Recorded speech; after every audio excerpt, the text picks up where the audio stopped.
সূর্য উঠতেছে কা চান্দিরও সাত, কিন্তু একজনের চোখের ঘুরাতে না কখনো ঘুম নামে নাই কা। তো কি খবর গাইস, আশা করি সবটা ভালোই আছেন। আলহামদুলিল্লাহ আমিও ভালোই আছি। তো বাড়ির ভিতরে ছিল মেহমান, তো মেহমানেরা বেড়াইতে দেখছেন কেমন ঘুমটা দিছে।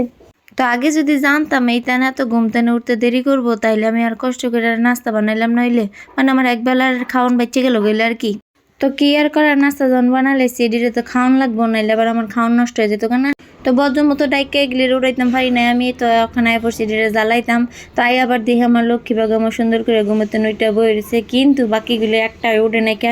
তো এটির আমি এত ডাহাডাহি করলাম, কিন্তু কেউ রে আমি একটু নিয়ে হেইকাইতে করতে পারি নাই। অবশেষে নিনজা টেকনিক খাটাইয়া করলাম কি, ফ্যান্ডারে ফুল স্পিডে ছেড়ে দিলাম, লোয়ালা কাফি ঠেলা সামলা। তো ঘটনা হইলো আতফ দুইরা একজন আমি ঘুমোতে না তুলতাম পারি নাই কে। তো ওই যে ফ্যান চালানোর পরে দেয় নিন্দুর কাতাতে যার মাথাটা বাইরেছে। তো বাড়ি ভর্তি মেহমান আর আমার ছোট্টখানি মাইয়া ডাল লাগে আমি ডেইলি ব্লগ করতাম পারি না, তো সকালের ব্লগ হিসাবে দূরে রইলো, বাকি ভিডিও পরে আইতাছি ইনশাল্লাহ।